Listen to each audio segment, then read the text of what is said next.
right. Well, greetings, everyone, and welcome once again to another Wednesday night right here on the Sportz Krib. A lot of things to talk about this week, of course.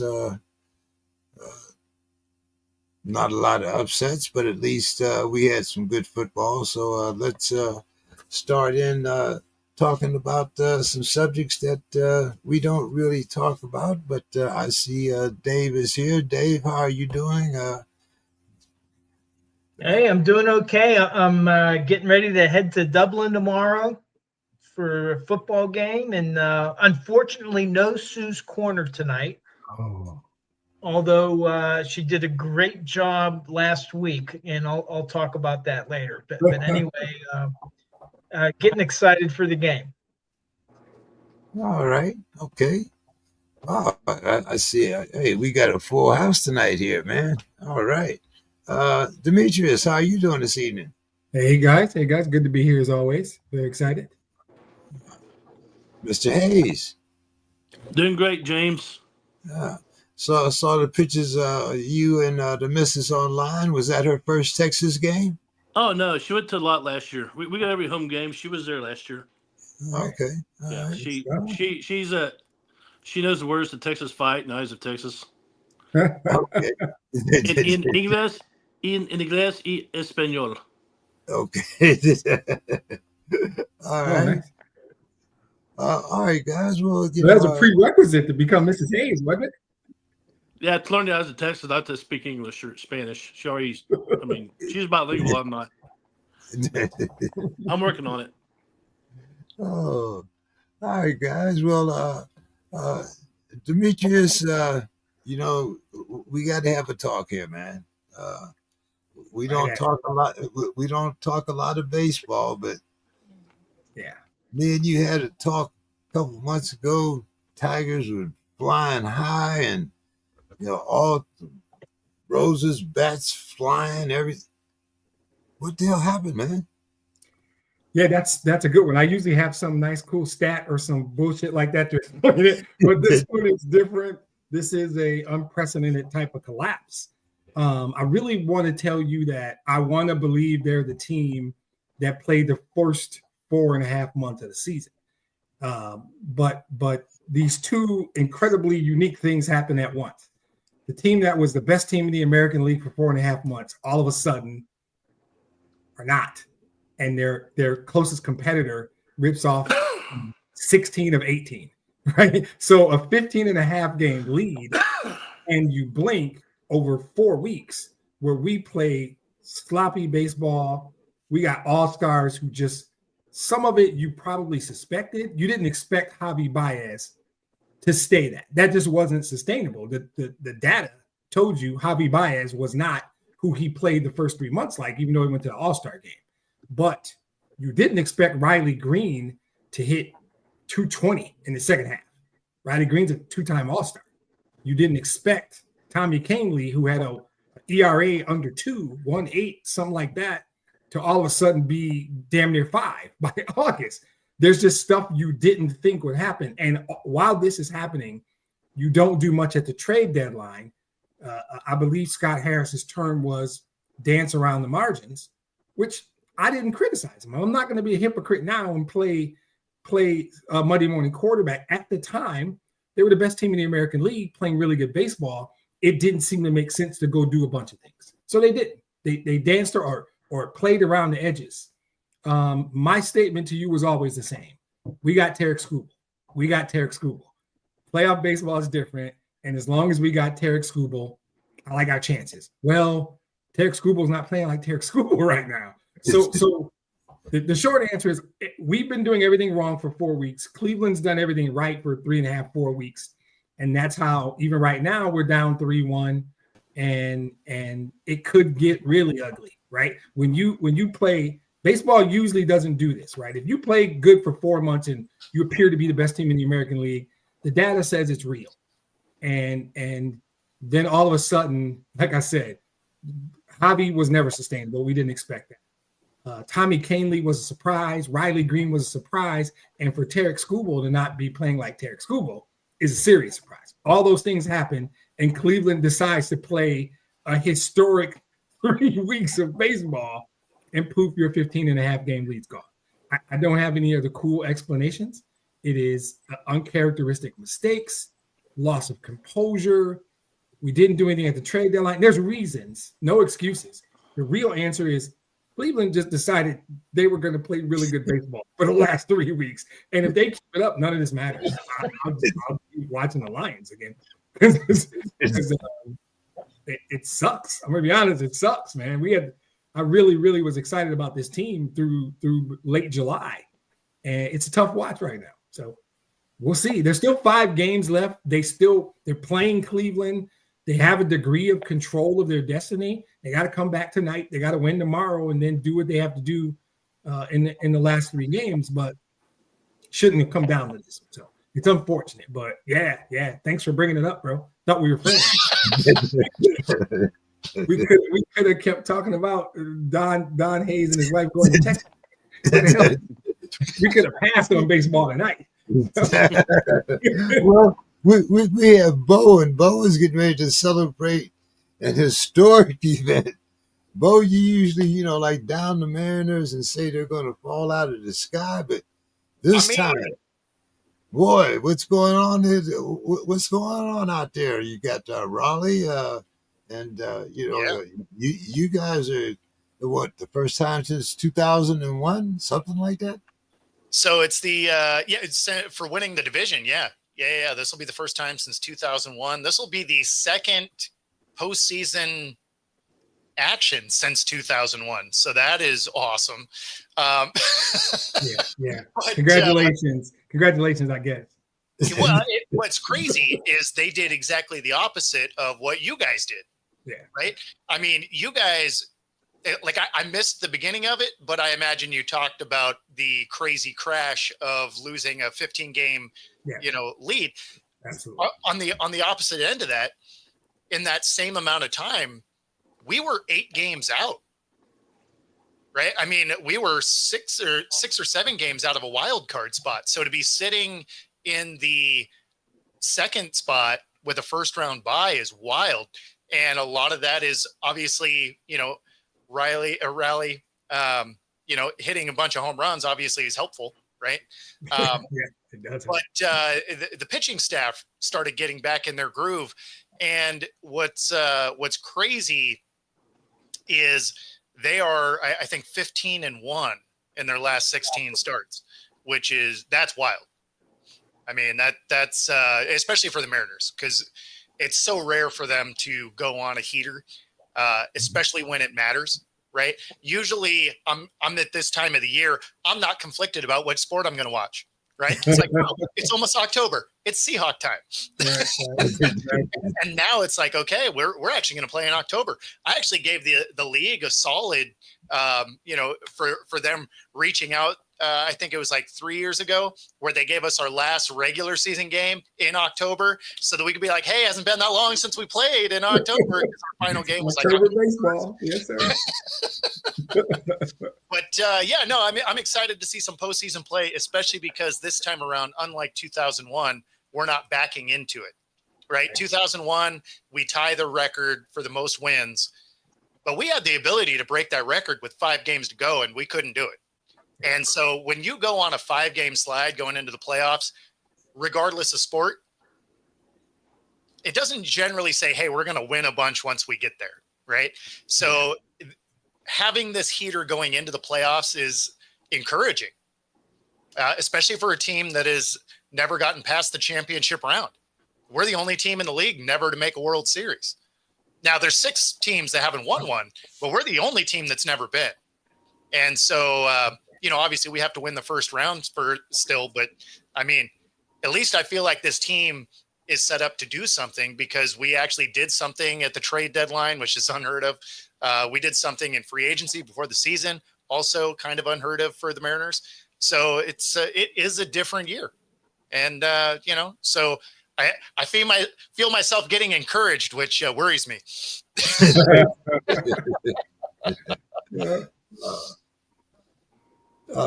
Don, what happened with the Rangers and the Astros? Oof. Well, last I looked, I think the Astros were 1 game back, maybe 2 games back. It's been a while since I checked the standings, and then I think the Rangers were 3 or 4 games back. So, this year they've gone back and forth, but I think the Astros have been playing a little bit better baseball. They have a history of coming on strong at the end, so I got my fingers, my toes crossed that they can make something happen, get that first take over that number 1 position. Because I mean, they're striking distance, so we'll see. All right. Well, yeah, we'll next week we'll be talking playoff baseball. So we'll see what happens. Somebody's gonna be talking playoff baseball. I would be talking about Lions Browns. All right, guys, let's talk a little college baseball on football here. We're going deep. Okay. And of course, we have talked a lot about Dabo and his embrace or non-embrace of the portal, but Dabo finds himself 1-3. Do you think that there's a chance that if this is a bad season, that Dabo might be joining Nick Saban? Dave, what do you think? Well, I mean, if they stack on another loss or 2, he just might. Now I know that last week we were talking about that he was looking at adapting to the NIL and the transfer portal and all that, but he's going to have to do it quick because if he survives this season, certainly if they have another start like this next season and the roster isn't significantly improved, we might be seeing the last of him. And it's one of those things that you got to adapt. And whether you like the way the NCAA is going with the NIL and with the transfer portal or not, it doesn't matter. You got to adapt to it. Otherwise, you're not going to remain competitive. Don, what do you think?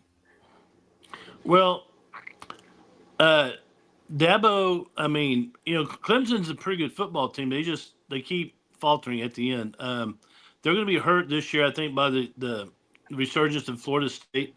So right now, they're not going to be a playoff team, not with 3 losses, not to the teams they lost to. So Dabo just needs to win out, and pray to God that he keeps his job. I like Dabo. He's kind of a little bit of a maverick, in the fact that whenever everyone's embracing the transfer portal and NIL, he's been kind of slow. Him and Mike Gundy have been that way, and look what's happened to them. So, look where Mike is. Yeah, right. Yeah. So I think they need to. If as things are right now, I think he has to win out to keep his job, or not get embarrassed. But he needs to. I'd say 7 games. He has to win 7 games to keep his job. I just like the way you started that because you're like, all he has to do is just win out. Go ahead, bro. Don't lose again. Just win, baby. Just win, baby. Go ahead, Bo. What do you think? Dabo's last year or what? I mean, his soundbite was hilarious. Like, if they're tired of winning, they can ask me to leave.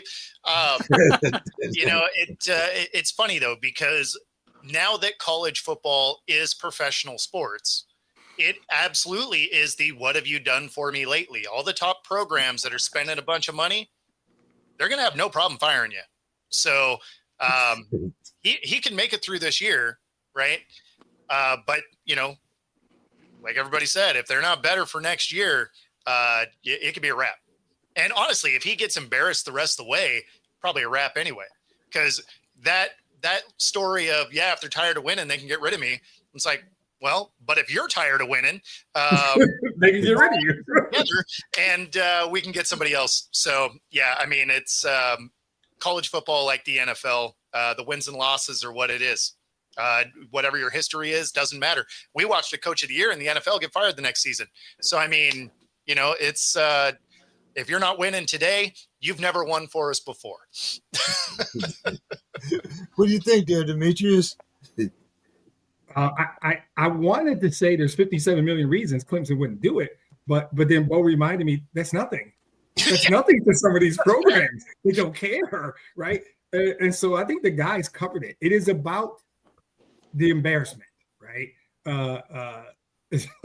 Like Bo's statement, if you're tired of winning, right? That's a really good point, because at some point it does become embarrassing, and boosters are ego-driven people.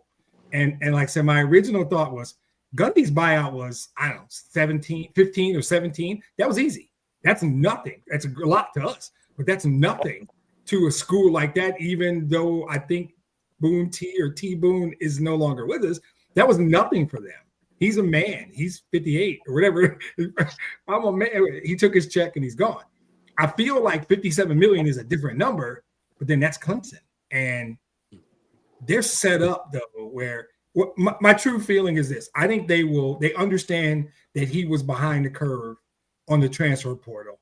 And unless he's truly embarrassed, I mean, 7-8 losses, something crazy, they'll give him a chance because he can still recruit. Let's not act like he can't recruit. He just got left behind on the portal and getting all his collectives together to manage that piece. He's got to shift to a manager, a business manager, right? He can still recruit. Shift into business manager mode. He can still stick around. He's got some equity there, right? Or actually better than that, hire one. That that's what a number of schools have been doing. They've been hiring them. So he doesn't have to change what he is. He just needs to have the ability to hire somebody in that role. Yeah. That's going to run with him. Exactly. I think they're looking at easy 5 losses, though. I don't know about you guys talking about he's got to win out, but They got see. South Carolina on the schedule, Louisville. They're 1-3. The idea of them winning out feels kind of crazy. One thing to consider as college football does move into this pro rank essentially is the NFL, as reported last season, had $780 million allotted to coaches that weren't coaching. Right. And you're going to see that at the college ranks. I mean, it's becoming NFL light is really what it is. And, whether you hate it because the tradition's gone, like everybody on this panel, or the random people that are out there that do like it, it is what it is, right? Like it's pro sports, and it's going to mirror the NFL very closely when it comes to, players moving around, egos, and of course, coaches getting fired with money still to be spent. And sadly, you're going to see that at the college ranks a lot. Yeah, about a fourth of that money is going to Jimbo Fisher, I think. Right? Hey, you know what? I will go and coach badly for a year if you want to let me kill my liver on a yacht forever. Oh yeah, Exactly. Bo, E60 here's the many lives of Lane Kiffin. What do you think? I don't know if you had a chance to watch it or not, but Well, it hasn't aired yet, right? It's airing probably now. Yeah. Literally is aired in the last couple hours. right. Oh, then absolutely not. I was on another show. There you go. Yeah. I was like, I was not aware. But you are familiar with Lane, though. Yeah. So I mean, the title's very appropriate. What do you think? Man, I'm interested to see it now. Right. I feel like I can't even accurately talk about it. I want to see. I want to see what this looks like. Ask me again next week because I'm curious. All right, okay. Don, what do you think? What do you think about Lane? well, I haven't seen the documentary, but let me tell you this: I've never been a Lane Kiffin fan until the last 2 years. I found out he and Sark are good friends, and then I found out he takes his dog with him to the games and on the sidelines. And you know me, I love my dogs, so any guy that takes his hound with him to the games, and so I'm not against Lane. I'm not saying I love the guy, but I don't hate him. So I'm kind of neutral, but I was a little bit stronger on the dislike a couple years ago. He's kind of won me over a little bit, And the fact that he loves to troll the Aggies, the A&M. He loves that. So he'll grow on me like a fungus, I guess. So if you're like me a little bit, you get invited to a party and you can't find me. It's because I'm playing with their pets. I got you. Yeah. I've already started a dog shop. I'm looking for puppies already. So Nice. Okay. Ranger too, huh? you know it. What do you think there, Dave? Well, I mean, he's not one of the greatest all-time coaches. I have not seen the documentary. I probably won't watch it, but he's not a bad coach. I think I looked up a stat and he's like 7-8 with since 2020 against ranked teams, and so hey, he's keeping his team competitive. And so, I mean, I think he's a good coach. He kind of bounced around a bit, but okay, he's a good coach. But I'm not going to put him up there with as one of the all-time greats. So wish him the best. Should have never left Tennessee. Yeah, probably you're probably right there. He probably is saying the same thing. Demetrius, your thoughts on Lane?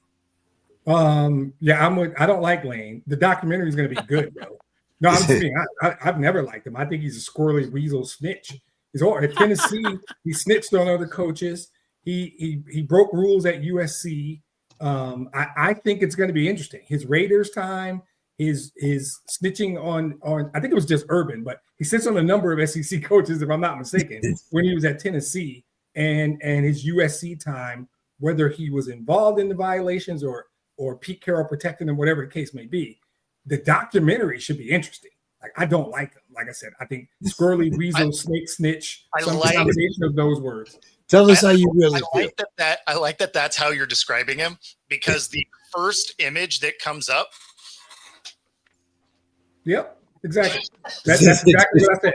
I think that's exactly what I said. Right? I've always thought that of him, and I think that there's a whole idea that, like, if I ran into him at the airport, I would check for my wallet. Where's my shit? I gotta make sure. I wanted to see what the. I was like, oh, let me Google what the documentary is, right, to see kind of like highlights. You know what it doesn't tell you is anything about it. Right. I think about if they go deep and really cover stuff, if they do what that Dallas Cowboys documentary did, which was told everything, it'll be good, because he's 60 can get raw now. It doesn't, they don't always, play by the rules, I guess. Yeah, I just think if it's not a puff piece about Lane, if it is, I'll be disappointed, because there's some meat on that bone. If they want to get serious and do a real documentary and talk, he's done some shady stuff. He's a little weasel snitch, and it might be entertaining to hear more about it. Meat on the bone, it's still the whole cow, man. Yeah, you're right. We got plenty of time. Don, Vandy starts out 4-0. What's up, man? Hey, Vandy is well coached. I mean, that, last year they kind of surprised some people. This year they're not surprising people, so they're playing a little bit harder. I mean, there's film out on Diego Parva now, but he keeps producing. I think Eli Stowers will be in the NFL as a tight end. They're playing decent defense. Of all the teams on the Texas schedule, outside Georgia, they scare me the most. Yeah. I'm not real scared about Oklahoma. I'm not real worried about Florida too much. Mississippi State, no. But Vanderbilt scares the shit out of me right now. Yeah. They're good. They look impressive. And not only they well coached, you know what your SAT has to be to get into Vanderbilt? Exactly. There ain't no dummies over there. They're smart. They're smart. So yeah. I know. What is it? A 3-2? I don't know. I'm going to say you got to be at least in the top 20 of your class, top 20%. Oh yeah. They're going to be fun to watch because they got some tough games coming up. I mean, they're putting up insane numbers on people right now. I think they won all 4 games by 20. They put a 70 burger on somebody. And what's poppin', homies? It's your man today. I don't know what that is. I feel like it's Mr. Scott, but I'm not going to blame him. It's always Mr. Scott. What are we talking about? So, yeah, well, but going down to South Carolina, who was ranked pretty well, and drubbing them, they beat them like 31-7. So they're doing some unprecedented stuff. I think they have LSU on the schedule, Alabama's on the schedule, Missouri and Texas. They've got games coming up where we can see if they're real. But I think that no matter what happens in those games, they're gonna be a fun watch. If nothing else, I'm gonna check the calendar, see what time their games start, because that, if nothing else, that's popcorn and a nice pop or two to watch them. And by pop, I mean beer. Dave, what do you think here? Yeah, well, I think they're going to go to 5-0. They're going to play Utah State, but then that's the games that Demetrius just mentioned. That's where you're going to see how good of a team they are. And the first one out of that row, I think, is Alabama. So hey, and let's see if they can beat Alabama, and I think Alabama's 17. I think they're ranked 18. We're going to soon find out if they're for real. And Alabama, they can't afford to lose. Alabama, I think that they'll be 6-0, but that's just Mr. Scott. How you doing this evening? You're still muted, man. Yeah, you're still muted, bro. Trying to unmute him here. Can't hear you, Anthony. Can't hear you. I mean, it's still the best thing he said on the show, but it's good stuff. We can't hear you though. You can tell it's good. He's probably talking about. You're muted on your end. You're muted yourself. There you go. There you are. Well, okay. Let me start over here. I just tuned in. I want to hear about the failure of the Detroit Tigers. I'm going to hear about the great Sam Darnold, how that's going in Seattle. I don't see Cole turning cartwheels quite yet. And then I want to hear from the 2 Pittsburgh guys about, I want to see how they're covering up, because maybe my Vikings go to Ireland and they're going to play Pittsburgh Sunday morning, 8:30 before I go to church in the morning. I'll be able to see Dave will be there. Oh, Dave's going to Ireland. He's leaving tomorrow. awesome. Yeah. Awesome. Wow. I got like an hour. I got a hard stop in an hour for me. At 10:30, I got to check out. Yeah, what a great experience, man. Great. When Irish eyes are smiling. Now that'll be amazing. That'll be amazing. Yeah. So, Mr. Scott, what do you think about Vanderbilt now starting out 4-0? Well, like I say, I usually tune in because I'm not much of a college guy, because I thought Illinois was going to beat Indiana. And so I was crushed. And so I'm not much of a. We're going to talk about that game, too. You did miss us talking about the baseball, but we are going to talk about that Indiana game. Bo, what's your thoughts here? Indy starting out 4-0. Yeah, I mean, it's cool. I'm definitely interested in that Alabama game because that's a huge game for them also. But Bama's beatable. So of course they are, yeah. I think that's why Reggie's not here. No, I'm like that one's going to be fun to watch. Yeah, no, I don't think they pull it off. I think Bama, because it's a must-win for them, I think is going to come ready to rock. But I'm taking Vandy in the points. I'm sorry.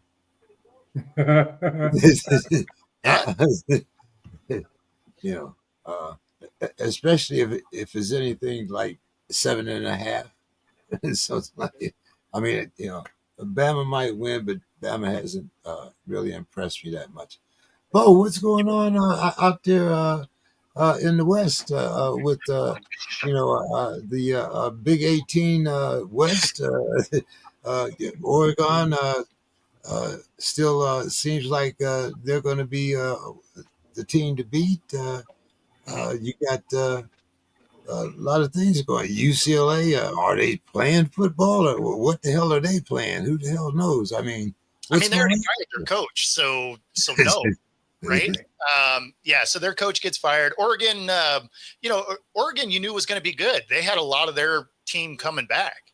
You know, it's not like they lost a ton to the league last year. So this year they were kind of set up to continue to be good. The game I'm looking forward to this weekend is my Huskies taking on Ohio State. I think that's going to be a fun one to watch. My Huskies are 3-0. They beat up on nobody, so let's not get crazy, right? It was like Colorado State, UC Davis, which you better win that game. And then, they beat Wazoo, but they don't have a good squad. So, I mean, they haven't played anyone yet. And then they're going to turn around and play Ohio State. I think they lose that game. But, the offense for Washington looks good. The defense, I think, is where the liability is.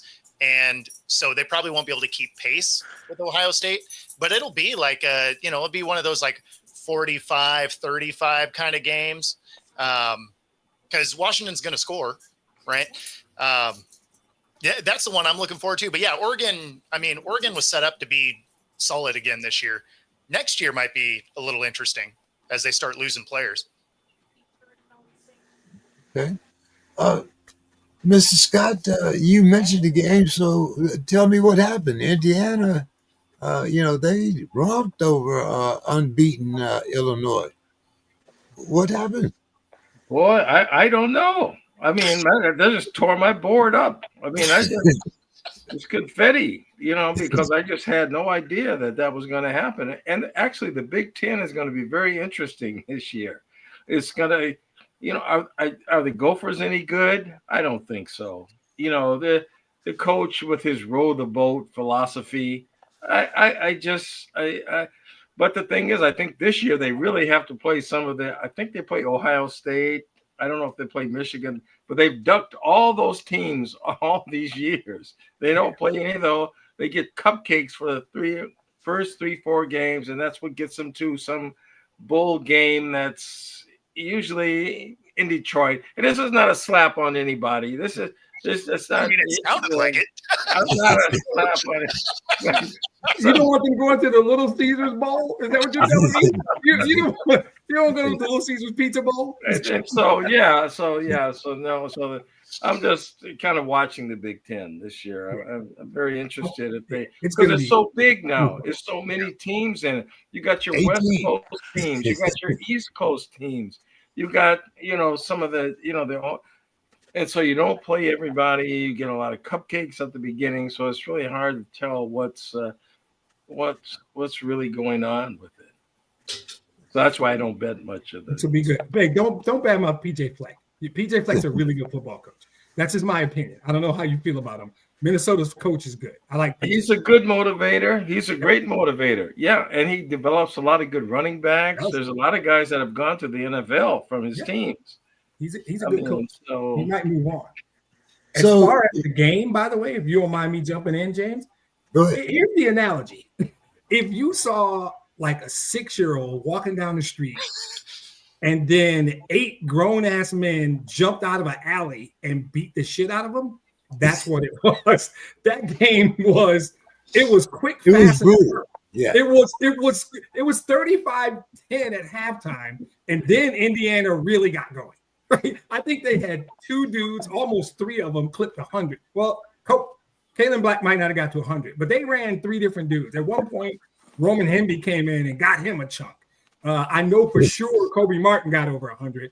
And then that was all great, but the quarterback decides to have 1 incompletion or some shit like that and 5 touchdowns. It was criminal what happened. That wasn't a hard watch for me because I'm not a fan of Illinois, University of Illinois. So, but I just couldn't what is happening here? It was odd, but it was really like what we used to call somebody getting jumped. We're all old enough. Somebody getting jumped. They jumped a small baby. But I actually thought they were going to do better. I actually thought that they were going to be in that. And then, like you say, it was just right away. George Foreman just jumped on Kenny Norton, and that was the end of it. And that's pretty much what happened. Yep. It was over really quick. Yeah, you guys were talking about Bama a little while ago, and Vandy. Well, what about this week? Is this a must-win for Alabama? They're playing Georgia, right? Yeah. Yeah. Right. Is it? What's up there, Bo? I mean, I feel like as soon as you lose a game or two, they're all must wins if you actually want to get where you're trying to go. It's because not only do you have the record that matters, but voting is still an element of this thing, right? So, I mean, unless you're a conference champion, you got to deal with some voters to be on that back end. So, yeah, you got to win. And, but, at least there's enough of them that I don't feel bad for you anymore, right? We don't have the undefeated, somebody getting hosed, not getting in. Win and get in. Even if you didn't get in, win some more. Exactly, win some more. That's it. Yeah. What do you think, Mrs. Scott? Bama's not, beating the brakes off anybody. They look kind of vulnerable. They're going to have to play to get in. What do you think? They got a pretty good murderer's row coming up too. They got Georgia this week? Is it Vandy next week or the week after?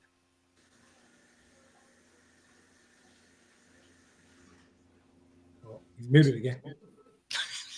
The sniggling and all this because they haven't seemed to be the Bama of old. And that's the thing. I mean, they've always had like top draft choices. I mean, there are so many people in the NFL from Bama that were number 1, 2 draft choices. One year they drafted all their receivers number 1, but this is just not. To me, this is just not the Bama of old, and they are vulnerable, as others have stated. This is the way the whole bit. Now that the gambling is in, see, nobody can really pick this stuff. See, this is what this is what Vegas and the masterminds really know. I mean, when we get to the NFL, I'll get a little bit information on that, but there is no real juggernauts to get beat. And so it's going to be interesting. It's the kind of thing I like. I like upsets. I like underdogs. I don't like favorites. Okay. How do you feel about that, Dave? We were talking about Bama. We were talking about Clemson having to win out. What about Bama? Well, I mean, yeah, they got to win. I mean, because then their game after that is this hot Vanderbilt team that we were talking about, and they got some other people that they got to play. I think Missouri. I forget who all is on their schedule, but they got some other tough games. So they're at the point, and the way it is, if you have one loss, well, I think after that, then every game becomes a must-win game after you have one loss. And that's just the way it is because I forget. I think it was somebody mentioned the voters, and how else are you going to get in unless you win the conference championship? So to me, absolutely, it's a must-win game. I just wanted to mention one other game coming up. It wasn't on the agenda, but it's the Penn State-Oregon game. And Oregon is coming off they're hot. They played last week. Penn State had a bye on their week. So, and they're having to travel to Oregon. So that's going to be interesting to see if Penn State made a mistake by not having a game scheduled before they played Oregon, because that's going to make or break Penn State's schedule. Yeah, it's a big game. That's a big game. Okay. Demetrius, what do you think? We talking still Bama? Yeah. Yeah. So I could see a scenario where a 2-loss SEC team can somehow still get in, depending on who they lost to. But that league is kind of stacked. LSU is not bad. There's a team that Don Hayes roots for that's pretty damn good. We just talked about Vandy, Georgia. That league is stacked. Finishing with 2 losses, if you're somehow second, third, fourth in the league, you might can still get in. I don't know that you get 2 losses and you're not 6th in that league, because there's some really good football teams in that league. So I would say it's as close to a must win as there could be. Is there some, they lose this week to Georgia and then win out? They probably get in on the strength of who their losses were to and how they played. If you get housed by Georgia, then you don't have any more wiggle room.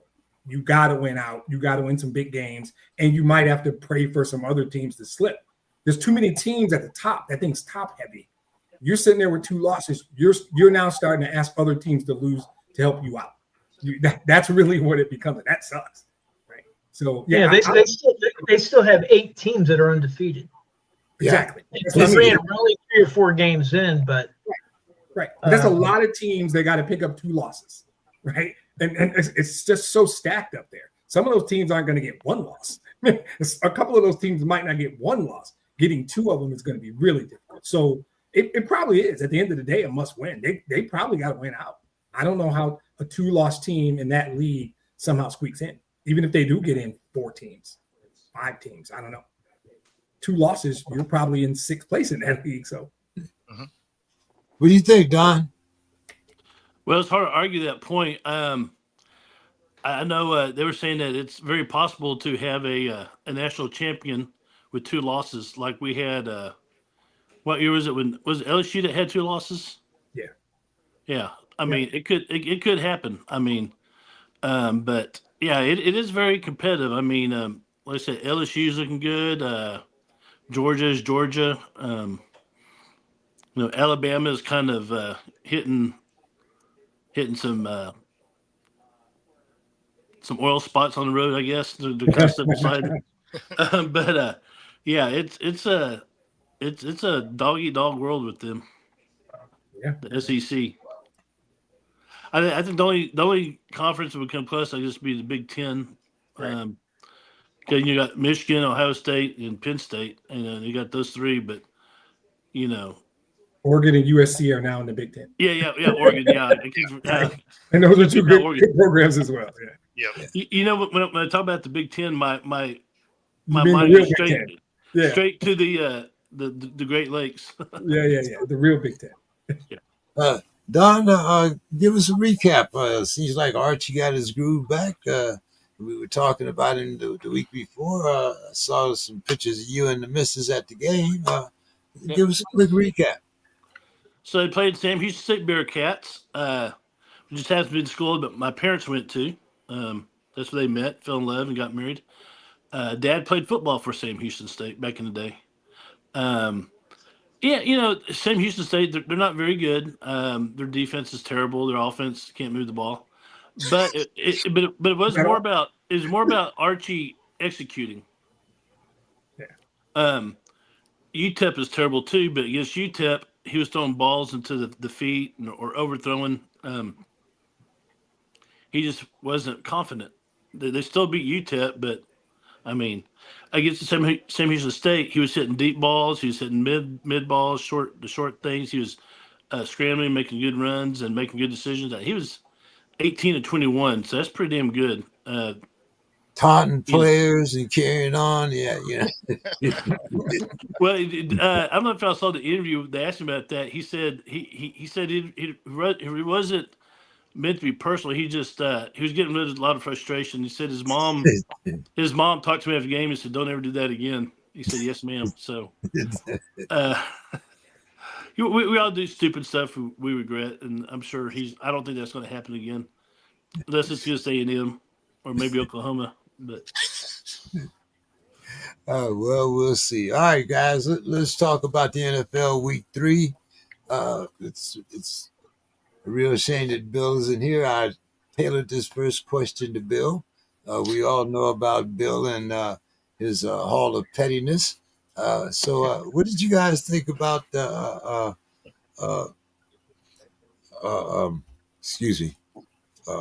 Baker's remarks after the game? Referring to the fact, he cut me. I mean, how many years ago was it? Talking about carrying a grudge. Bo, what do you think here? I mean, Baker was being Baker. Like that's on brand for him all the time. And it's not like he brought it up. Like they took the question to him. So of course he's going to answer. Like if you just set up the ball on a tee for him, like he's going to swing. So for him to respond with some pettiness, of course, right? Because he's still mad about everything that's happened since he's got in the league. And college. Yeah, exactly. If somebody looked at him funny when he was 8, he'd be like, "What the hell with that guy?" Yeah, we know what this is. Like this ain't rocket. I'm sorry to jump in again. No, you're right. The only person I've met in person on this call is Don Hayes. And Don Hayes is not a short man. I don't know, 5'10", 5'11". I don't know how tall you are. 6'2". 6'2", something like that, right? I don't remember. It was like 3 years ago. But I don't recall thinking that Don Hayes is short. That's what I know. Yeah. That's all this is, guys. Short dudes have a tough. I don't know if y'all are short. No disrespect. Short dude. I'm 6'4". Short dudes. I'm 5'3". You're 5'3". Oh Yeah. damn. Okay. Talk about okay. All right. No disrespect. That counts as short, man. Okay. Yeah. Short dudes live a different kind of life, guys. They live a different kind of life. People say shit to them that they don't say to me. What are we talking to, Billy Barty? People they deal with a different. They have to deal with a different set of things in life that I have never dealt with. I was 5'3" out of the womb, probably. I don't remember, but maybe. But I think this is Baker for sure. Baker has been a short man his whole life. He has walked around with a backpack filled with short dude pettiness on his back everywhere he's ever gone. That's all. Yes. And I was always short when I grew up. So guess who got in a lot of fights? Yeah, this dude right here. And I meant no disrespect by it. I'm just saying that's what it is. He sucked in Carolina, and Steve Wilkes was right to cut him. Plus, I think Steve Wilkes had the first pick and knew he was drafting a quarterback. I don't know what Baker expected Steve Wilkes to do. Keep him, trade the number 1 pick, don't draft a quarterback. Where does this? I have to assume it's got something to do with his height.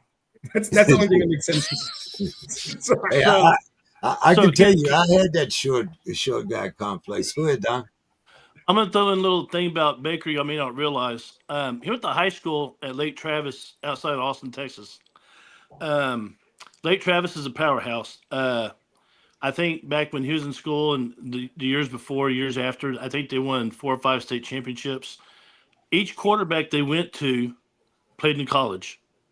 Charlie Brewer, he was at Baylor.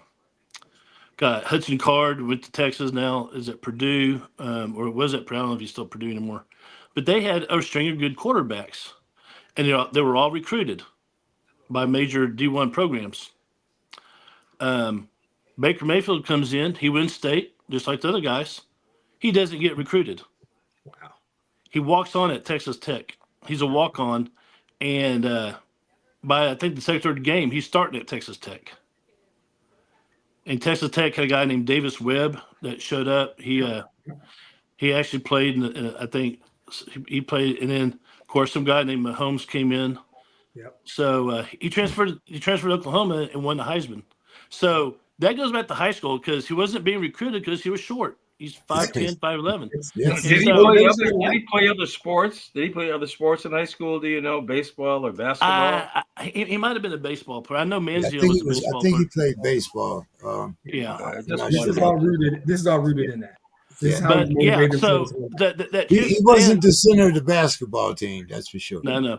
But that chip's been on for a while. He like I said, he won state. He put great numbers. He played in the backyard of the University of Texas, and they didn't even give him a look. And so he hates UT. Wow. Don't even start on UT. He hates UT. So yeah. So I'm just saying that's where the source of some of that frustration comes from. Hey. No, that's why I said, like, somebody looked at him funny when he was 8, and he's still like, the hell with that guy. I still remember that guy's name.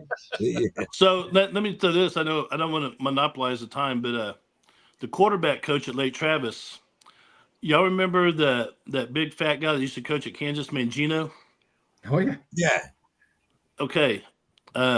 Mangino's son was the quarterback coach at Lake Travis.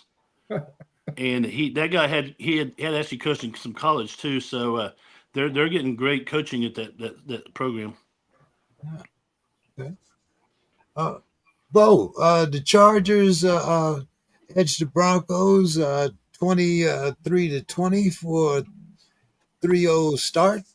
What's your thoughts here about that AFC West? Tough division. I like what the Chargers are doing.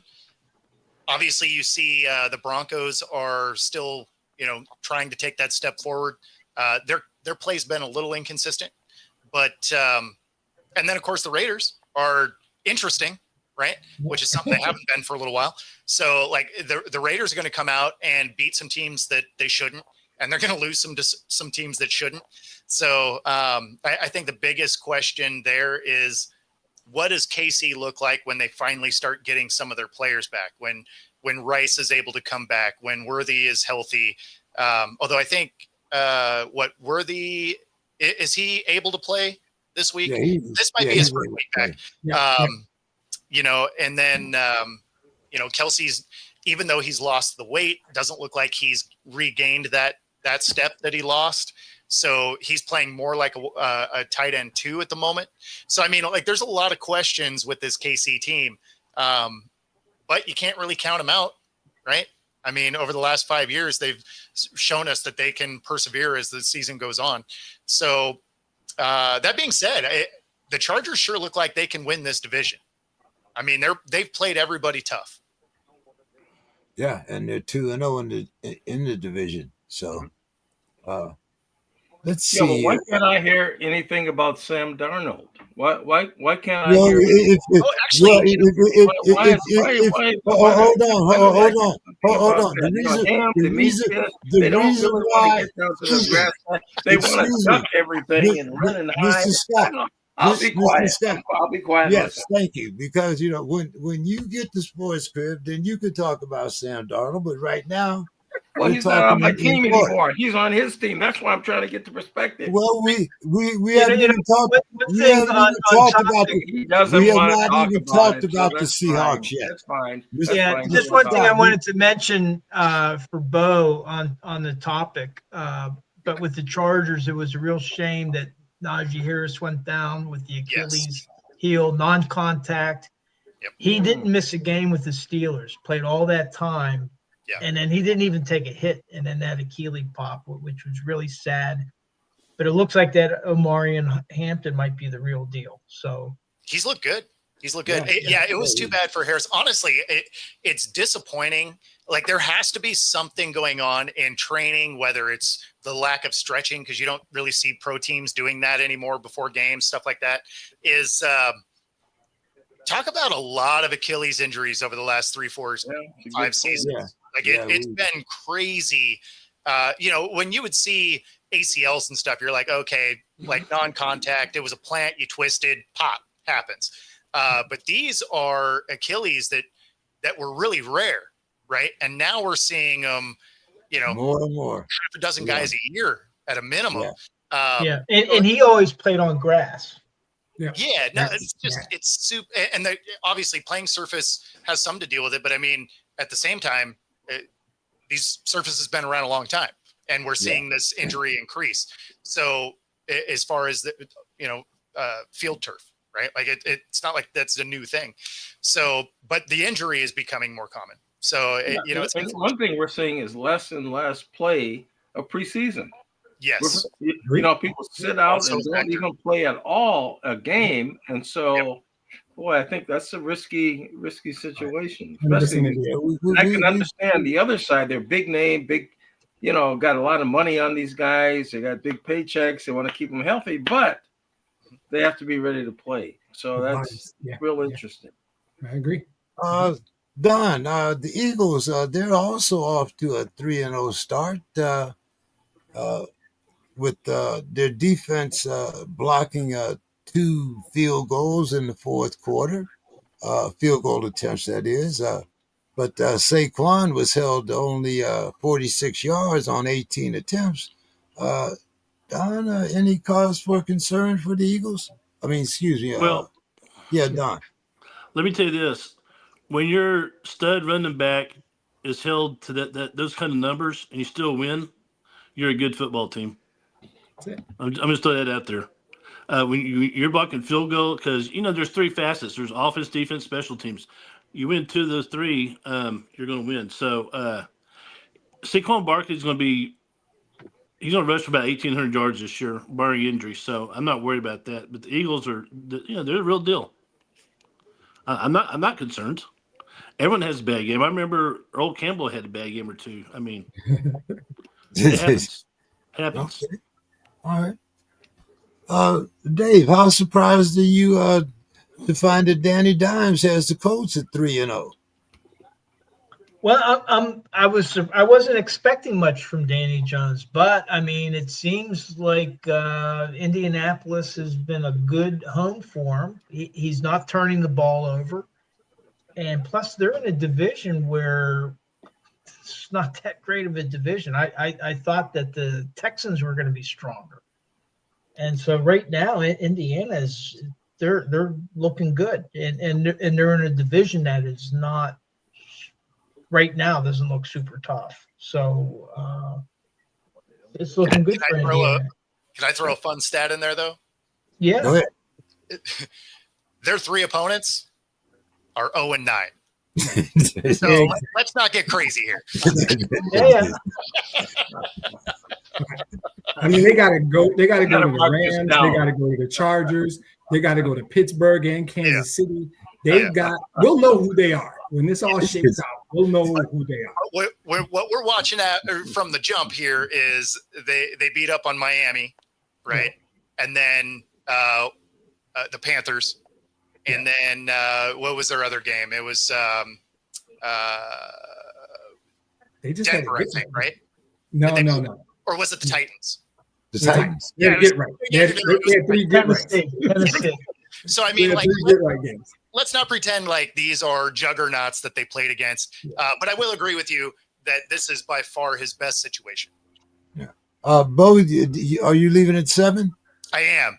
Okay. Then let's put Mr. Scott out of his misery because the Seahawks they romped their game, but you also had the 49ers lose Bosa for the season. Arizona loses Connors. So Bo, talk to us about that NFC West. Put Mr. Scott out of his misery. Tell me And about make sure you mention Sam Darnold. Yes, please. Good Please. guy. I feel like I got to do just the one word answer. Like, he's doing all right. Like,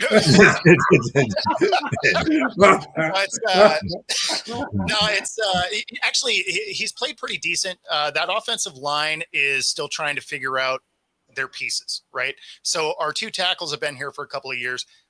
Everything internally was either a draft pick or some new people, and so they're still trying to make that gel.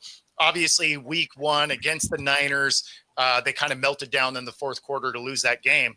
But the next 2 weeks, they beat the Steelers going away, right? They absolutely crushed the Saints.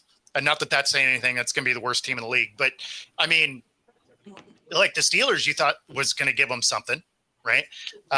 So no, like I'm pretty happy with the progress that this offense is taking. The offensive line is getting a little more chemistry there, where you're starting to see our running game kind of come to life, right? But no, I mean, as it sits, Darnold has looked decent. I didn't think he would be replicating what he did with the Vikings, right? But I didn't think he was going to be bad either, right? So it's kind of about where I thought he would be. I'm more of a realist when I'm a fan of my team. So I look at our team as a 10-win team. And that's because we play both South divisions, which that says, hey, you're going to win some games.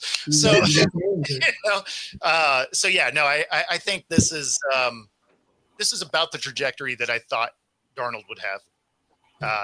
And kudos to your Vikings. You guys got better now that Wentz is going to start. Well, that's interesting. Well, we'll get to that. But I think the factor, though, in this thing is Kevin O'Connell. I mean, when you look at Kevin O'Connell, what he did with Darnold, when he had the Rocket Man come in, when he got everybody was hurt, and he came in with 1 or 2 practices, and he wins the game. He wins the game. Let's not pretend like Wentz has sucked, though, because, I mean, outside of his time with Washington, which nobody was going to win there, like his other full-time job before that was with the Colts, where he balled out. They decided not to keep him there, but, I mean, he had a great season with them.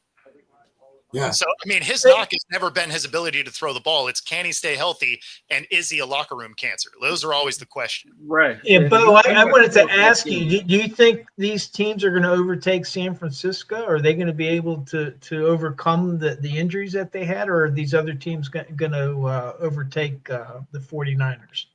The Niners lucked into some wins, right? So week 1 against the Seahawks hurt themselves more than San Fran won that game.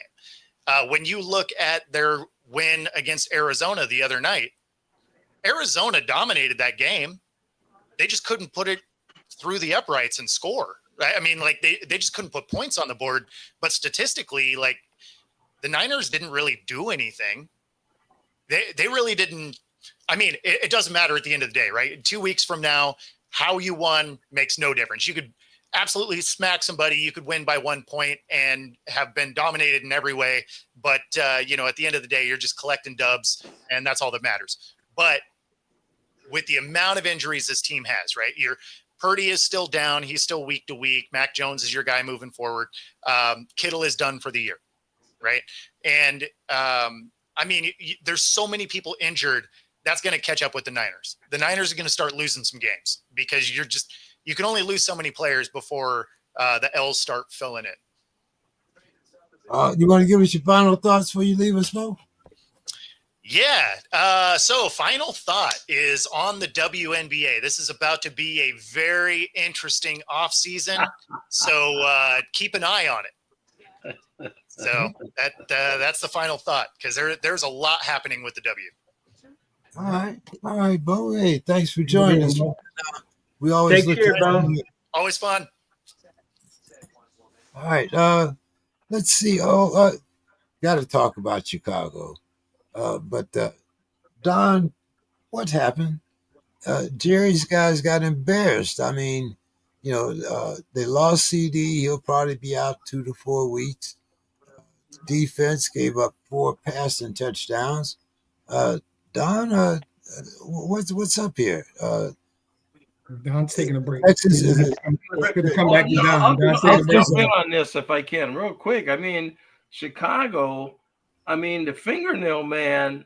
I'm telling you. Wait a minute. Hold on, Mr. Scott, because I'm going to talk about Chicago next. Right now, I'm talking about Dallas. So I'll let you talk about the fingernail man next. There he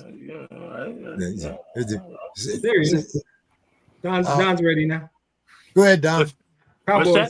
Cowboys. Go. Oh shit, Cowboys. Oh. Well, I learned one thing. Maybe black fingernails are working for Chicago. What I just said. Fingernail man. When I did my picks, I said, this is an easy pick because Caleb Williams isn't having a good year. Dallas is better than Chicago. Well, killed my boy too. There might be some job changes in Dallas if this keeps up. Just saying. All of us picked that wrong. Yeah. Yeah. So my thing is this a trend or is this just an anomaly? I don't know, because Chicago's not that damn good. So that tells me either Dallas just had a hiccup, or maybe Dallas isn't that good either. We'll find out as the season progresses. We'll find out. Yeah, most definitely. Okay, Mr. Scott, you can talk about the guy with the black fingernails. He got free hot dogs for the city of Chicago, throwing 4 touchdowns against the mighty Cowboys. What I just want to say about the fingernail man, that guy's got a great arm on him. I mean, I watched some of that game, and he made some throws, man, that were... He did. I'm telling you, man, them throws were like a bullet right to the guy. And I mean, and then he's mobile too. it looks like he's getting used to playing. The fingernails is something that, I mean, well, what can I say about that?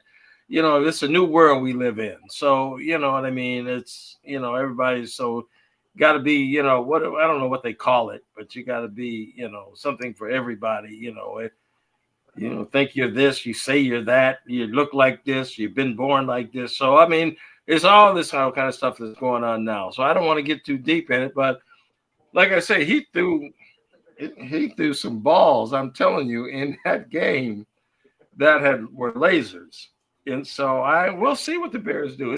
This division is going to be very interesting.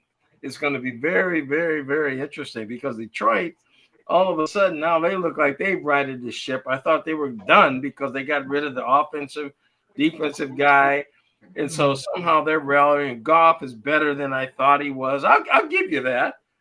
He's better, but thank you. So we'll see. We shall see in this division. Wentz, boy, I just can't I can't get. I'm gonna let you talk about them because Wentz threw 2 touchdowns and Mason ran for 2.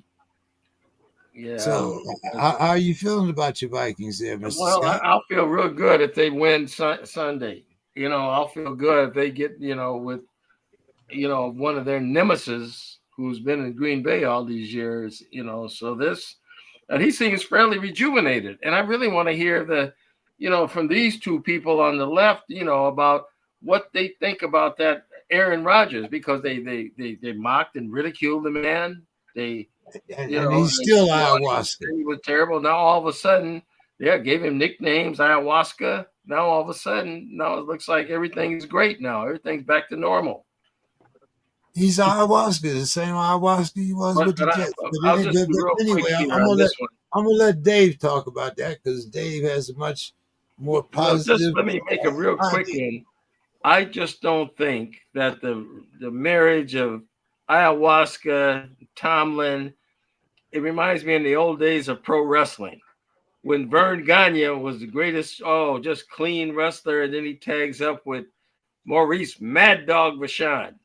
Oh, the nasty bite you, got your eyes, and so who do you root for? Who do you root for? I just don't know how this tag team is going to work. Well, I'm going to ask Dave because me and Dave both have pro on our plate because we both picked against the Steelers last week. There was a lot of, even though we didn't win that game, the defense had five turnovers, Dave, and we only scored 21 points. And one of those is on special teams. So, Dave, how impressed are you with this victory over the Patriots? Well, I mean, they won. That was the most important thing. The good, the bad, and the ugly, Dave. Yeah, so I'll give you the good, the bad, and the ugly. So the good was how they started the game and how they finished it. They started it with a takeaway, and the offense scored 14 points. And then at the end of the game, another turnover, game-winning drive, and then they made a crucial 4th down stop to win the game. That was the good. The bad was everything in between. The offense went 5 straight possessions, gaining 20 yards. 20 yards in 5 possessions. They were just stopped cold. And the defense, despite having all these turnovers, they had 2 turnovers in the end zone because they were giving up 3rd and 13, first down, 3rd and 10, first down, 3rd and 9, it becomes a 4th and 1 at the 15-yard line. And nobody accused Mike Vrabel of being of living in his fears. He went for it from his own 15 and made it. And I think they made 4 straight 4th downs up until the very last one. So the defense was just getting shellacked. And so that was the bad. The ugly, and I think that this really impacts the offense, was the run game. Warren had 47 yards on the ground, but the Broderick Jones at times he just looks lost. He looks confused. Who does he block? And I'm not sure if it's scheme or execution or a combination of the two, but it's just completely disjointed. Now, a little bit on the positive side, Aaron Rodgers was not sacked, and they came into that game leading the league in sacks, and he avoided getting sacked, but he only had 139 passing yards. So I'm relieved that they won. There's a lot of Steeler fans that are angry that they won. I mean, because they played so poorly, but they finished strong and they ended strong, and that was the key. Okay. Demetrius, your Lions rushed for 224 yards against the Ratbirds. Montgomery and Gibbs had 2 touchdowns each. Goff passed for a TD. You guys back on track, Demetrius? Obviously. Yeah, I mean, I don't think that's really a question anymore. I don't need to do a whole soliloquy. You don't need to go off screen. I don't need to say anything. The team said it Monday night. I don't need to do a whole thing. Health is my concern. That's it. If this team stays healthy, the data's there. I don't need to do a whole speech. He already acknowledged that Jared Goff is really good. Like I have been doing this thing with people on my own podcast when I say number 6, number 7 in the league. I think it's 5 quarterbacks that I put in a different group. Mahomes, Allen, still put Lamar there, healthy Joe Burrow, and Jalen Hurts has earned the right to be there. Those dudes are in a group by themselves. Justin Herbert's knocking on the door, trying to get in that group. And then I challenge you to tell me who's definitely better than Jared Goff. Because the numbers coming into the season said he had more yards and more touchdowns than any quarterback in the league. Why does that have to be a shot over the last 3 years? Why does that have to be a shot? Why does that have to be a shot on me? Why was that a shot on you? What did I say about you? Yeah, you're talking about you know who, and everybody knows who you're talking about. Why is that a shot? I didn't know. I said you acknowledged that Jared Goff was a good quarterback. I don't take shots at you. I am extremely direct.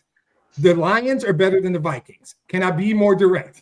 My team is one of the best 3 teams in football. Can I be more direct? Outside of getting injuries, because they, in my opinion, were the best team on paper last year. I heard this last year. I heard the same spiel last year. It's fine. We'll see. We talked last night, James, didn't we, about denial? Remember that conversation we had last night about denial? People who live in this world where facts and data don't matter to them. They feel what they feel. They think what they think. They don't care about facts and data. What I know is my team just put up 90 points in 2 games, and they haven't even played their best football yet. They left 14 points on the field last week at home against the Bears. They left 10-14 on the field Monday night in Baltimore. They haven't even played a complete game yet. And they put up 90 in the last 2 weeks. I don't have to do a big speech. I'm a little ticked at the Lions because they gave up that last minute touchdown. Because you picked the wrong team. You're not mad at the Lions. You're mad at yourself.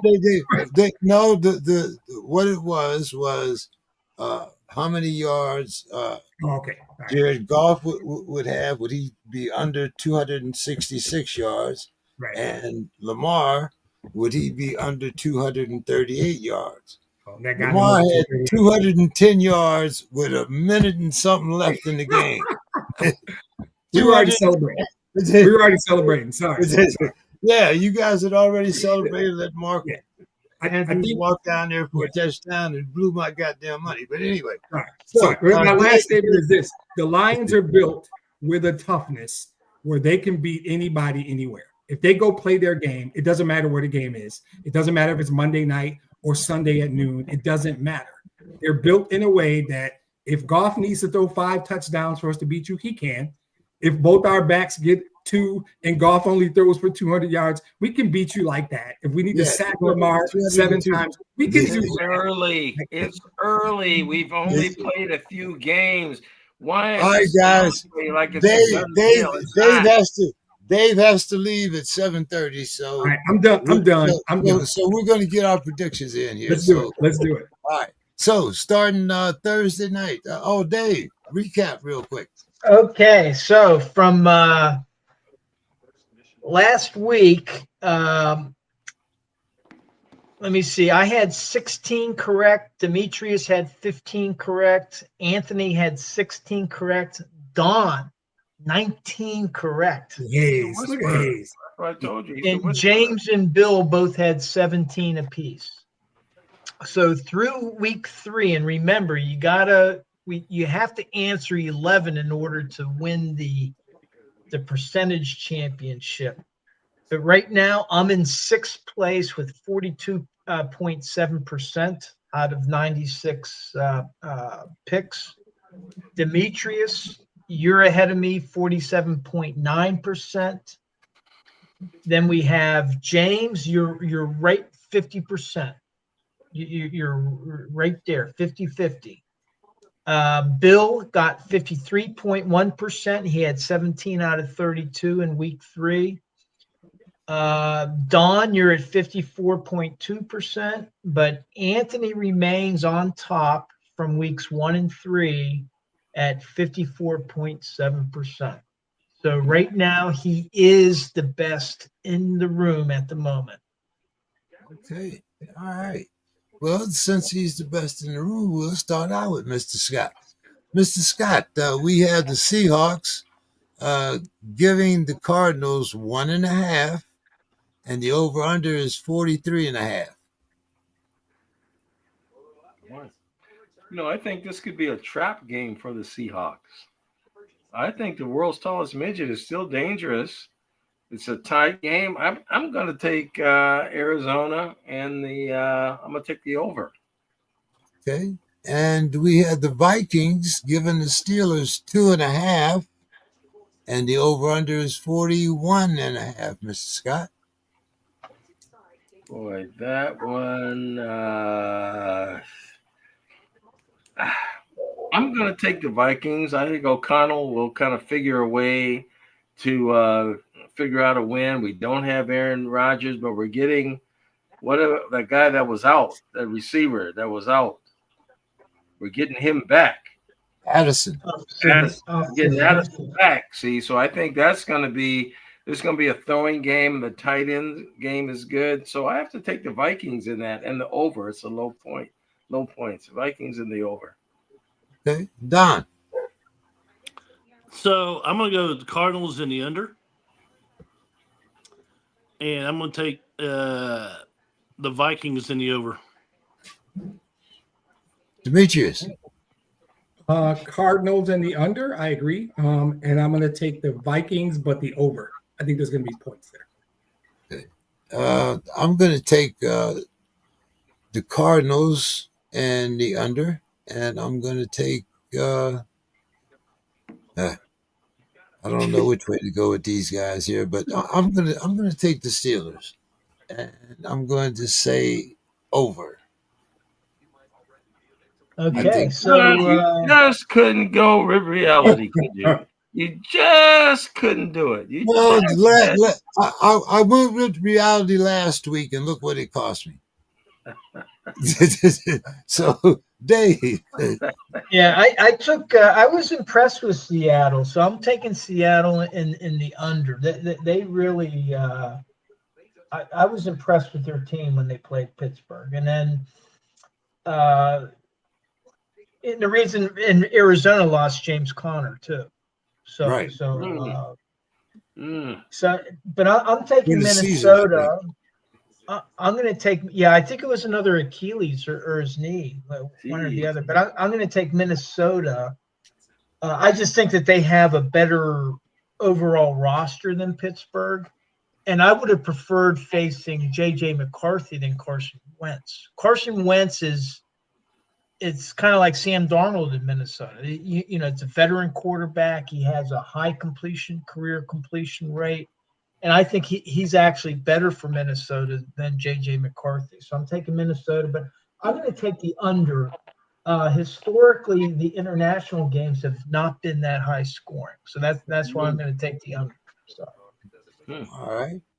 Staying with you, Dave. The Chargers, they are giving the Giants 6, and the over-under is 43.5.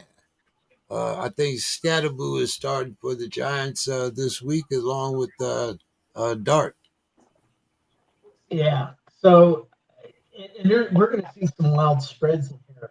I'm going to take the Chargers. So it's 6 points, but they look pretty strong. And I know Maury and Hampton. Najee Harris wasn't doing that much before he got hurt. It was unfortunate he got hurt, but he wasn't really producing. And this is giving Hampton that chance to lead Herbert pretty good. So I'm taking the Chargers, but I'm going to go with the under.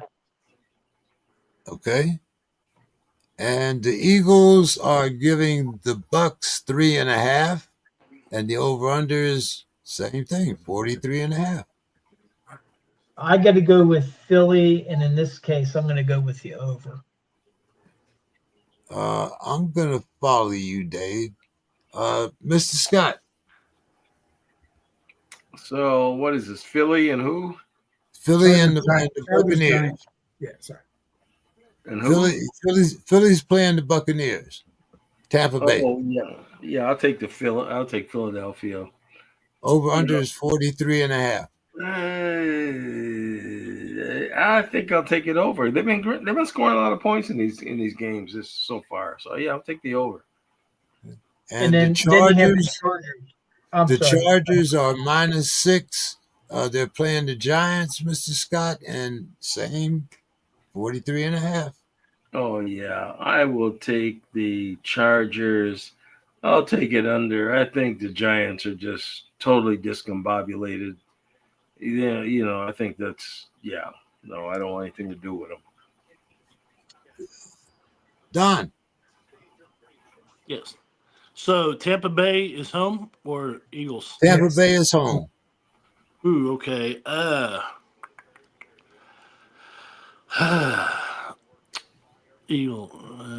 gonna go Eagles in the over. Okay. And the Chargers are giving the Giants 6. Same over/under 43. I'll go Chargers in the under. Demetrius. I would take the Chargers in the under, but I need to make up some ground. So I think the Bucks keep it close. They're at home. They can lose by a field goal and I win. So I'm actually taking Tampa to with the points.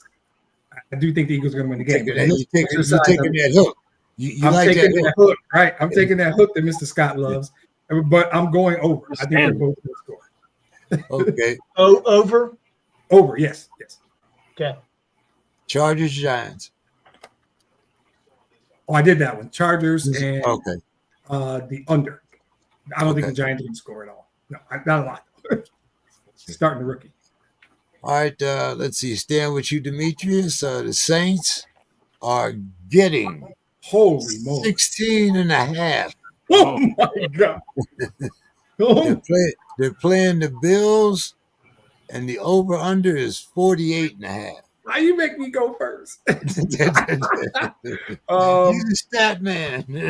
All right. So I'm going to be true to me. I'm taking 16.5 points. I don't care what the name of the team is. I'm taking 16.5. It's the NFL. They can stick around. I'm taking the Saints and the points, and I'm gonna take the under. I'm gonna go with the Bills. Might not light up the whole house on fire, and maybe they'll just win. The Bills might score 48. No, I know. I'm so tempted to take the over. You know what? Flip me to the over. Flip me to the over. Yeah. But I do want those 16.5 points. All right. Well, then you might like the next one. I might not. Because the Clowns are getting 9.5 from the Lions. Oh, but we're putting up a 40. And the over/under is 44.5. Look, Dave, here's the deal. You can put me on auto pick every week, Lions over. Every week. They're going to Cleveland's got a good defense. We're putting up 35 by ourselves. This offense is good. Lions over. Crazy things are happening. Crazy things are happening all around the world. Oh, Demetrius, sure. this is what happened to you last year, Demetrius. You just continue. You made a fool of yourself, basically. When the Lions went 15-2, I made a fool of myself. When the Lions went 15-2, is that when I made a fool of myself? You said they were going to win the Super Bowl. You said they were going to win the Super Bowl. They couldn't get out of the championship game. Yeah. Mr. Scott, look, Dave has to go. He got to catch a plane tomorrow. So give us your picks here. We got the Saints getting 16.5 from the Bills. Over under is 48.5.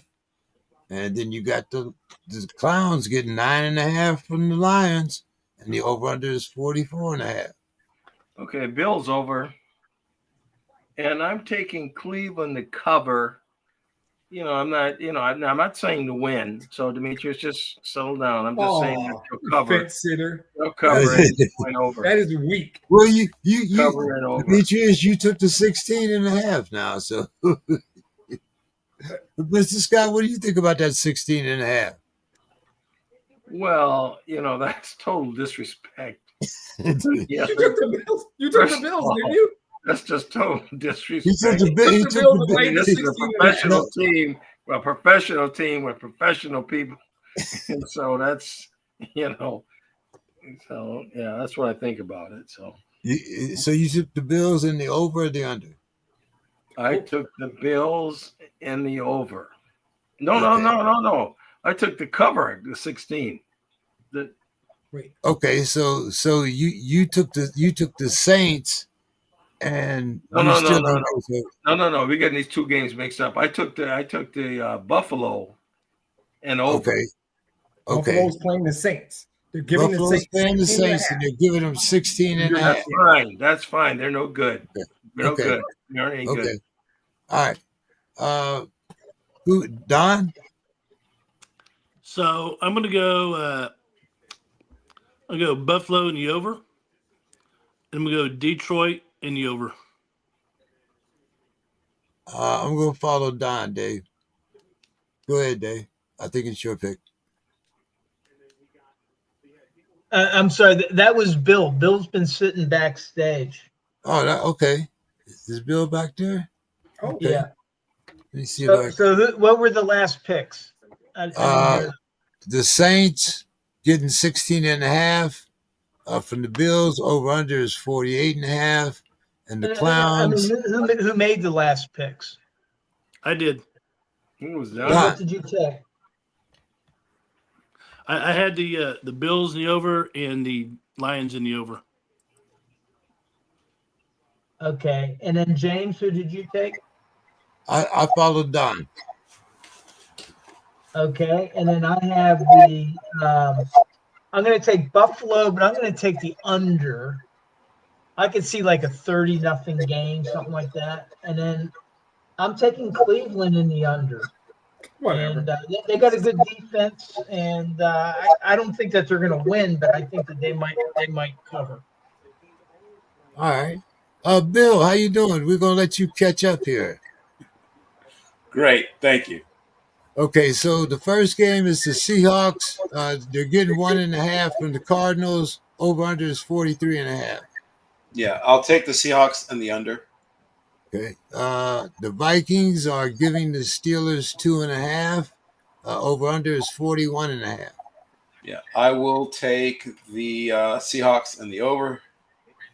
Okay. The Chargers are giving the Giants 6. Over under is 43.5. Yeah, I'll take Los Angeles Chargers and the over. I knew I'd do that, and the over. The Eagles are giving the Bucks 3.5. Over under is 43.5. Well, I know I'll take the over. God, I would like to take a push, but I don't think that's allowed. God, that's gonna be a tight game. Gun to my head, I'll take Philadelphia. Okay. Over under. I already said over. Over was the easy part. Okay. I said over. Bill, let's see. The next one is the Saints getting 16.5, playing the Bills. Over under is 48.5. I will take the Saints and the over. The Clowns are getting 9.5. They're playing the Lions, and the over under is 44.5. while I do think the Lions will win, I think it'll be a weird game, and maybe there's like a defensive score by the Browns or something allows them to end up like 23-31 or something like that. So I think they find a way to deny them the cover. But yeah. And you said the over-under on that one was 44 and a half. right about where I want to be. Let me see. I'll take the under. Okay. Let's see. The Commanders are I think we're caught up now, right? yeah, he's caught. The Commanders are giving the Falcons 1.5, and the over-under is 44 and a half, Bill. I will take the over and the Commanders. Sticking with you, Bill, the Titans are getting 7, no hook, playing the Texans, and the over-under is 38 and a half. Yes. I think it's the over. I think it's a get-right game for the Texans. The Texans have been sort of stuck in the mud. They finally get out of the mud, or they change their tires or whatever it is, and get it together versus Falcons. So yeah, I'll take them and the over. Okay. Don, Commanders giving the Falcons 1.5, 44 and a half. Hate to do this to you, Bijan, but I'm going to have to go Commanders and the under. The Titans playing the Texans, Don. Titans are getting 7, no hook. Over-under is 38 and a half. I go Titans in the over. Demetrius. I will take the Commanders and the under, and I will take the Texans and the over. Dave. I'm going to take the Commanders in the under and Houston in the under. I'm going to follow that, Dave. Okay, let's see. The last morning game is the Panthers getting. We still have Anthony on those two. Anthony, Mr. Scott. Oh yeah, I'll kind of follow that cab with Washington under, and then I'll take the Texans and the over. Okay, staying with you, Mr. Scott. The Panthers are getting 5.5. They're playing the Patriots. The over-under is 43 and a half.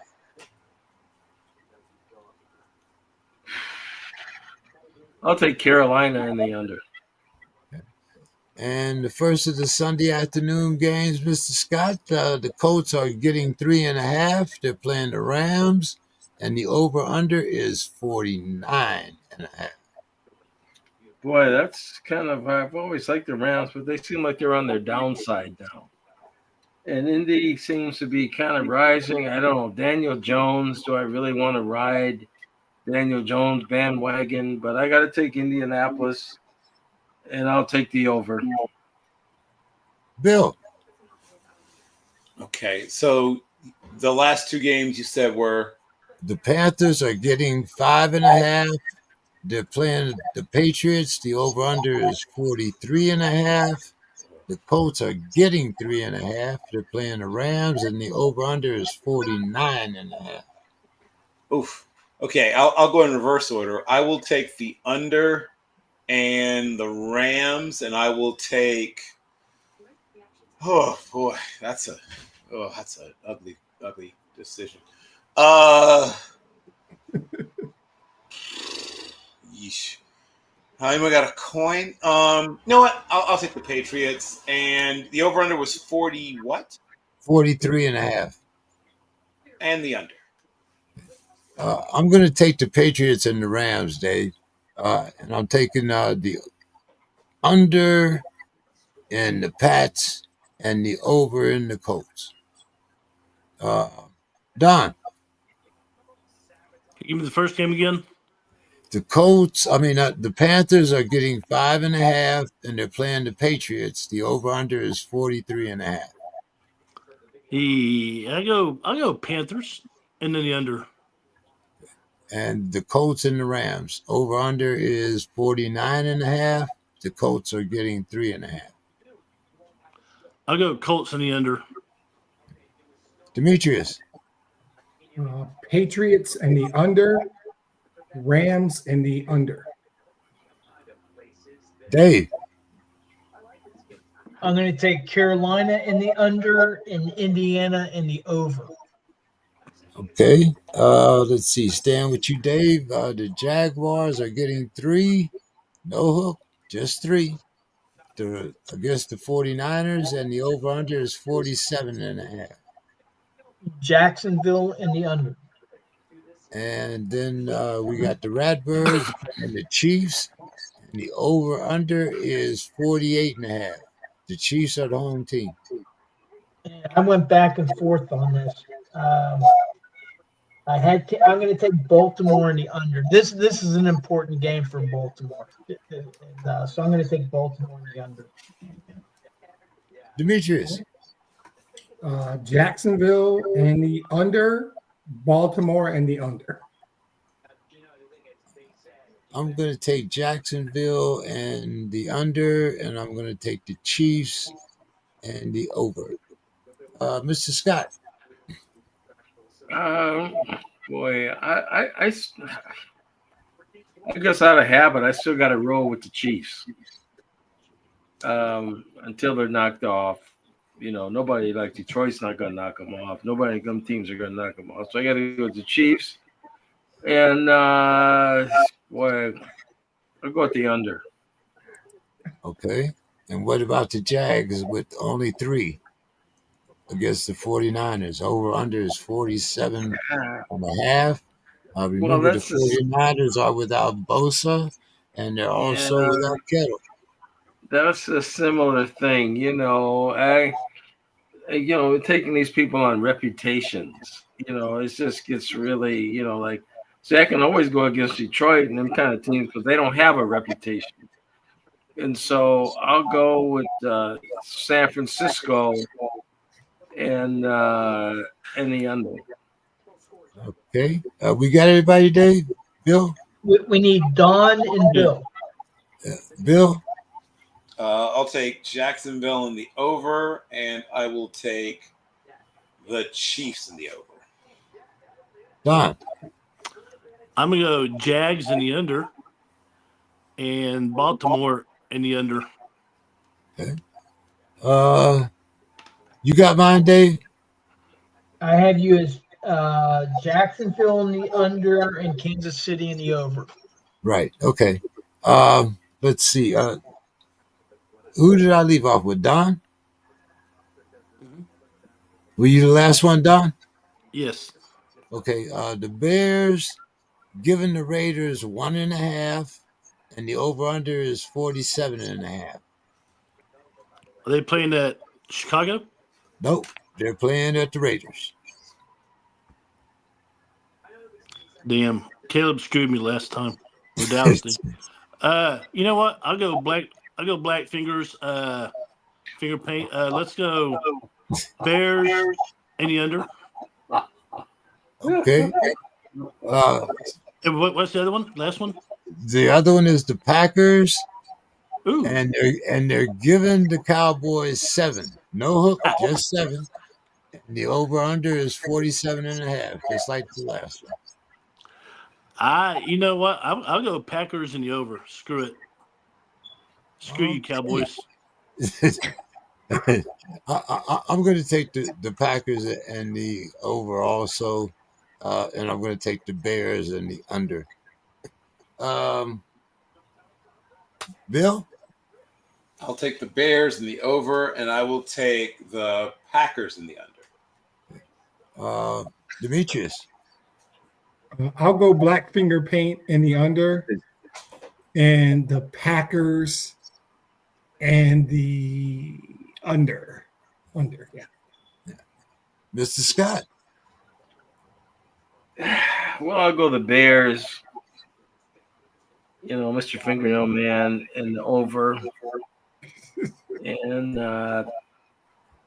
then I'm going to, the Cowboys got to resurrect themselves. I mean, they just cannot continue to go out like this. I mean, this is just totally ridiculous. I mean, they pay this man all this damn money. They got to, so I mean, he got to earn his money. So I got to take the Cowboys in the over. No CeeDee Lamb, Mr. Scott. Well, and then George Pickens can't catch. I was telling you that when he was in Pittsburgh. He drops balls. He's terrible. Well, Awful. so Why in the world anybody would want him? I don't why, even get. so why are you Terrible. picking the Cowboys? Well, because Dak, and they somehow they got to turn it around. I mean, Somebody got to catch the ball, though, Mr. Scott. I understand that. But if they can't turn it around now, I mean, I think this is about it for the season already. This is do or die for them. That's why I'm taking it. Okay. Just like it's do or die against me and Dimitri. It's do or die. One man, two men walk in, one man walks out. Dave. I have Chicago in the under and Green Bay in the over. Okay, we got another doubleheader Monday night, Dave. So we got the Jets getting 3, just 3. They're playing the Finns, and the over-under is 45.5. I think Aaron Glenn's going to have it fired up. I'm going to take the Jets in the under. Okay, and then we have the Bungles with no Joe Burrows. They're getting 7.5. They're playing the Broncos, and the over-under is 44.5, Dave. I'm hoping Denver wins, but I'm taking Cincinnati to cover the 7.5, and I'll take the under. Okay. Dave, give us your final thoughts. I know you got a plane to catch in the morning. Yeah, just 2 quick things. First, last week I got to go onto a podcast. These guys cover there's something we used to older than prime time or something like that. It's their podcast. It's an audio. But what they do is they cover they go back 50 years ago and they covered that week's Sports Illustrated edition.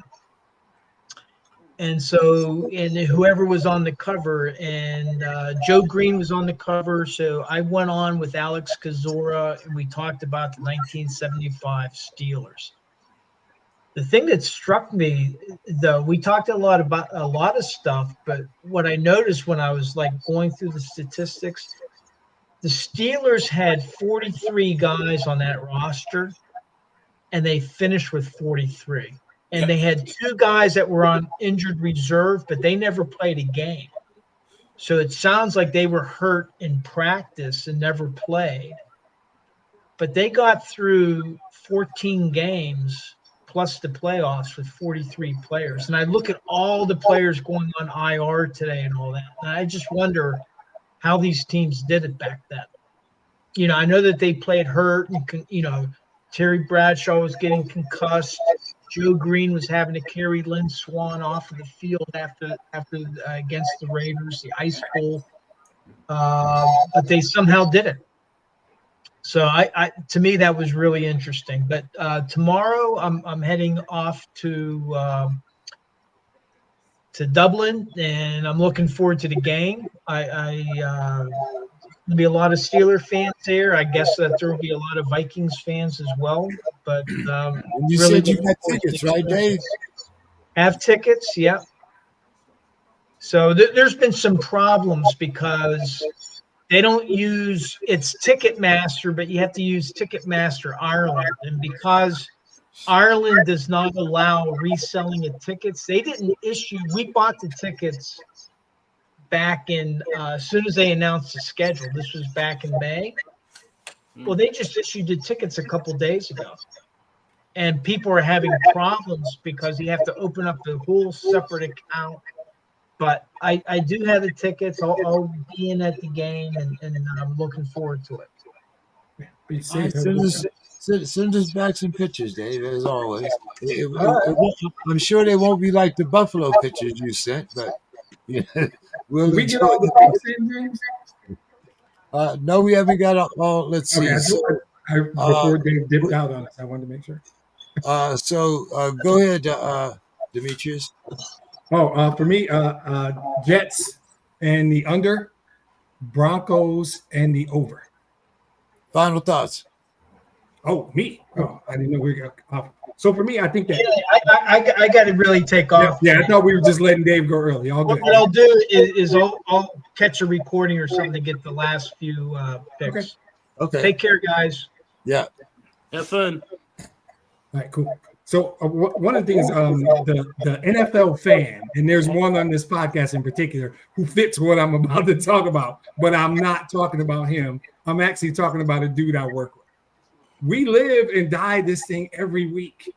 We live in that. My friend who's a Bears fan, if they lose, his day is ruined. His entire Monday is shot. And I'm spending the whole day trying to talk him up. And then when they won, he's a different dude. And I think that not just because of my team in the 56 years being a fan of this team, it is we can just enjoy these games, man. Win or lose. It was nice Monday night. I enjoyed it. But my life wasn't, I still had to go to work Tuesday. So I mean, it was nice, but I still had to get up and go to work. So I think that we sometimes put so much into it. Let's just enjoy it. Like my team has only been good for 3 years. So maybe I don't know that this always been like this. I'm new to this good team shit. So I maybe I didn't know, but you can just enjoy your team no matter what. When they lost game 1 to the Packers, I thought they can be better than that, but it was one game. And then when they mollywopped the Bears, I thought that was nice, but they ain't gonna do that every week. And then Monday night was just a really good football game. I'm glad they won. It was a really good football game. And I think we gotta stop going on Anthony Scott on this every week, doing this roller coaster thing. My team's gonna be good. I know they're good. I'm gonna enjoy it all year. And on the weeks they lose, I'm gonna be the same dude as the weeks they win. My life is still going to be great. I'm still blessed no matter what. I owe my friend Bill Carroll both a call and a birthday present, but it's all good because I know where he is. Let's just enjoy it. The Lions are better than the Vikings. We all know that. So we can just accept that and move on with our lives. And that's what I think we should do. Those are my final thoughts, Mr. Scott. Sounds good. Yes, that sounds great. What a great soliloquy. What a great patriot you are. You know, I am. Big time. I really appreciate those comments. Huge patriot. Yeah. I'm a big fan.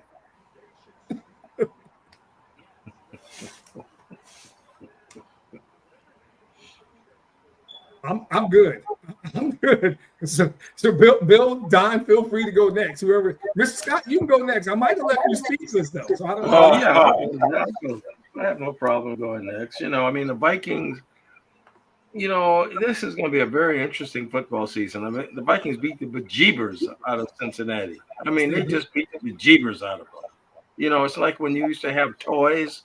The kids would have all these toys, and they just beat them around, and all of a sudden the bejeebers come out of the toys. You know, all kind of little, I don't know, cotton and all that stuff comes out of the toy. That's the way that beating was. So I think the defense is going to be good, and I think I'm looking for a very, very good Viking season. I'm just leery of Carson Wentz. I don't know about this quarterback thing, how this is going to go. So, I mean, that's what makes the game good. And I have to agree with Demetrius. You know, I mean, you can get worked up about the game, but the next day it's over. I got other things to do. You got a really good coach, though. You got a really good coach. You guys will be fine. We got a good coach. So, you know, you got a good coach. You know, I mean, I was down on him. But he takes chances. I mean, the big thing about your coach, though, is what I see is the guys play for him. You know, the guys are really in tune with what he's doing. You know, and I don't know what it is. I mean, some people have it, some people don't. I mean, some people are James Brown, some people are Prince, some people are Michael Jackson. Some people have it and some people don't. And that's what I see about the Lions, that they play for the coach.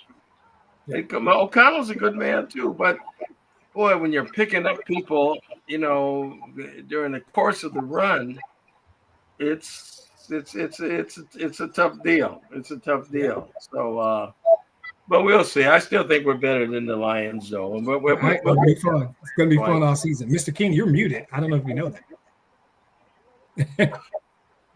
Yes, sir, you are. I guess we're taking over the show. Bill, you want to go next with your final thoughts? I guess. I guess I'm the new host of the show. So on this day, in the year of our Lord, 1957, the Brooklyn Dodgers played their last and final game in Venerable Ebbets Field. And that was important, I guess, to Brooklynites, and which technically speaking, my father was. Guys, can we get some picks, please? Can we get some picks, please? Starting with Mr. Scott with that soliloquy that you went through. We already got your final thoughts. So can we get your last 2 picks? I did mine before he left. Yes, mine you were did. Jets in the Yeah, under. I got yours, Demetrius. I need right. Mr. Scott's. Okay. So who is it? Carolina, Indiana? Nope. It's Jets You mean and Dolphins. after all that talking, you forgot? Are you sure? We're talking about the Jets getting 3 against the Dolphins. The over-under is 45.5. Well, I'm going to take Miami. I just can't bury a team right now. Jets. I don't know a thing about the Jets. They ain't no good, and so I'm just going to take Miami and the over. All right, and the Bungles, as you so eloquently talked about how your Vikings finally beat them. Let's see. The Bungles are getting they're getting 7.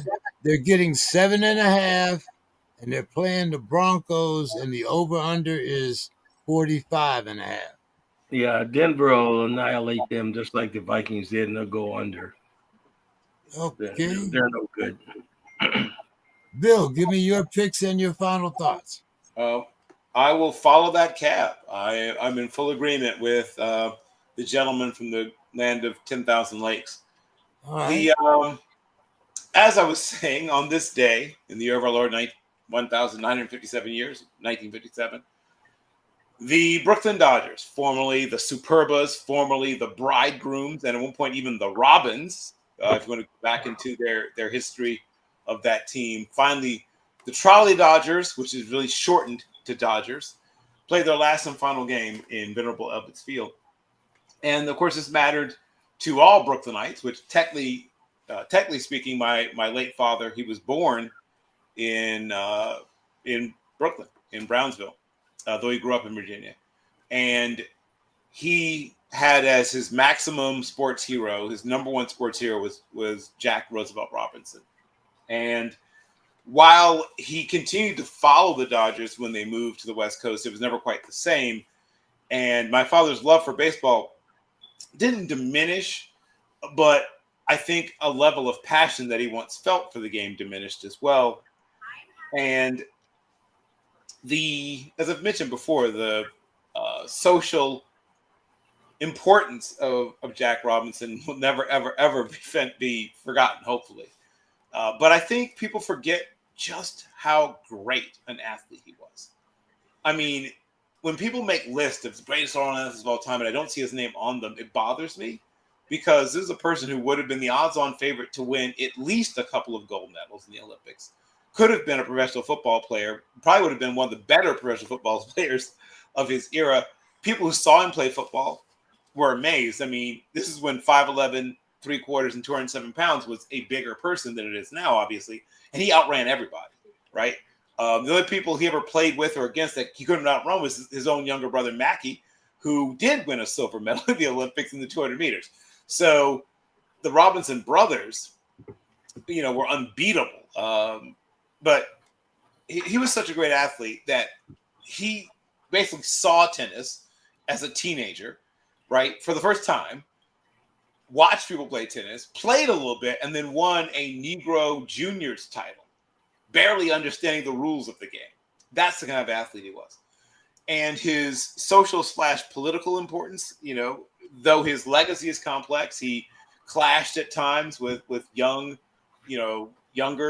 Black activists and revolutionaries and was a staunch Republican, though he definitely had some tough times towards the end of his life. He and Nixon clashed towards the end of his life. But I just hope that people remember, one, what an amazing connection the Dodgers had to Brooklyn. no offense to the Yankees and the Bronx, but when the Yankees had their off-season jobs, they didn't have them in the Bronx. They were in Manhattan. That's where they were selling suits and selling insurance and whatever. But the Brooklyn Dodgers would have jobs as gym teachers in Brooklyn, right? They would be working at boutiques in Brooklyn or whatever in Brooklyn. Like their roots were so deeply ingrained.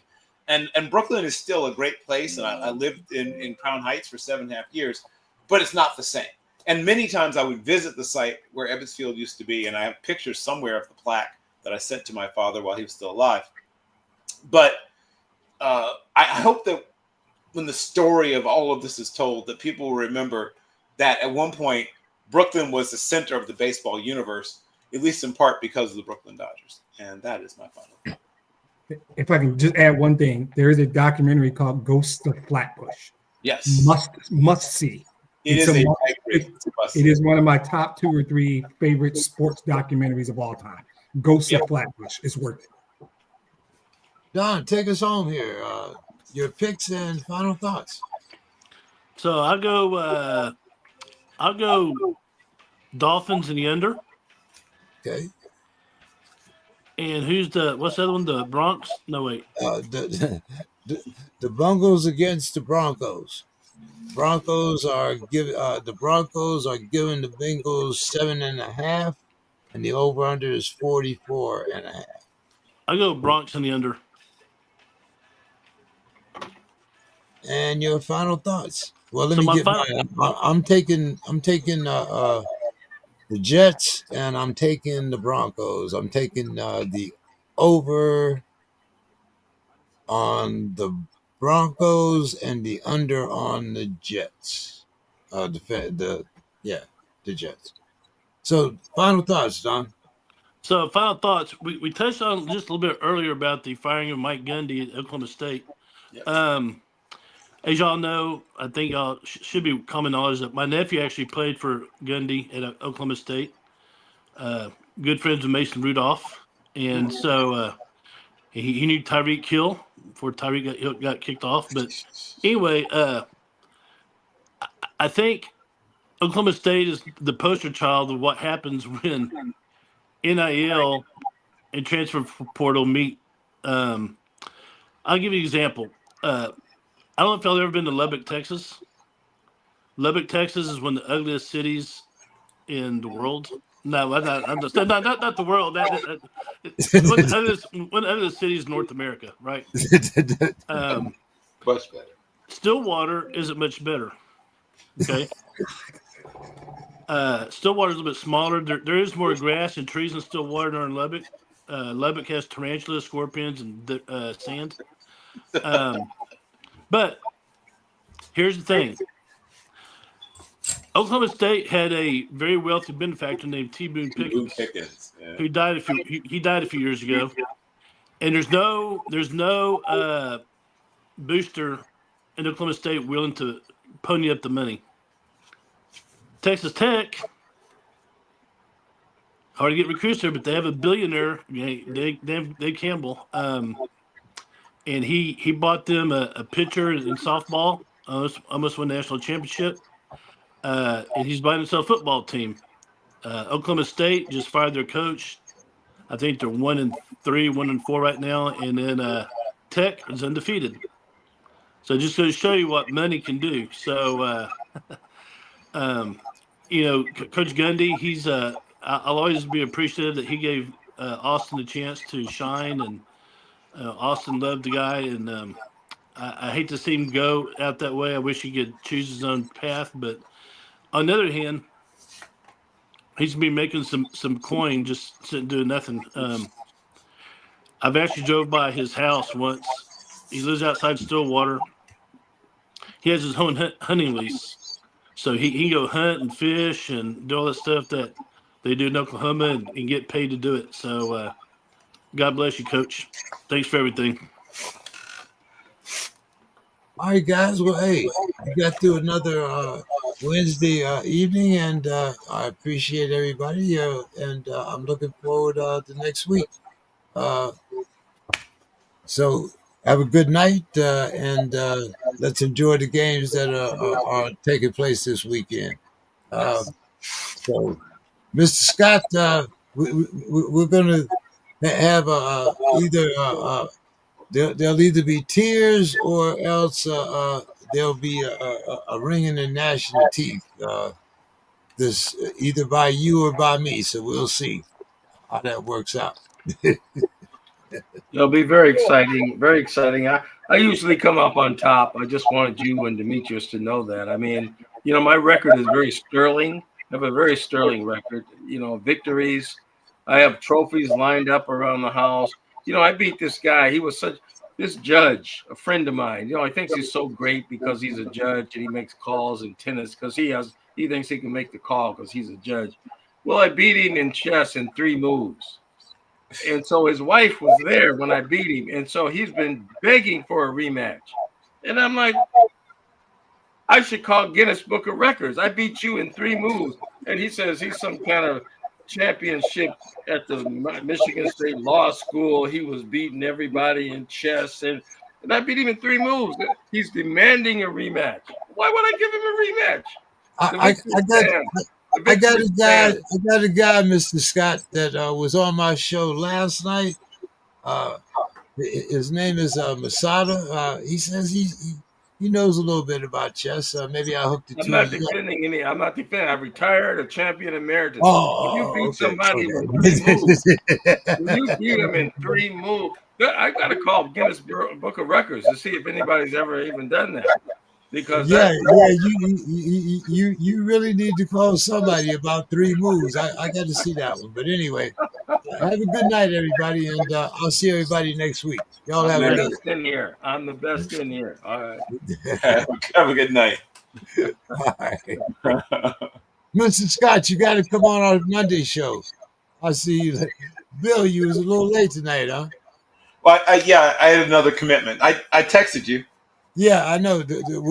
Was this your documentary? Is it out yet, or are you? Oh no, it's not out yet, but they're editing it. This was something different. This was it's a ranking, like a top 10 ranking show or whatever. But I don't do that one very often. But they needed me because they had a hole. They had to fill. So I get pulled in whenever they come up short. All right, well, hey man, always good seeing you, and like I said, I hope to get you on one of our Tuesday shows.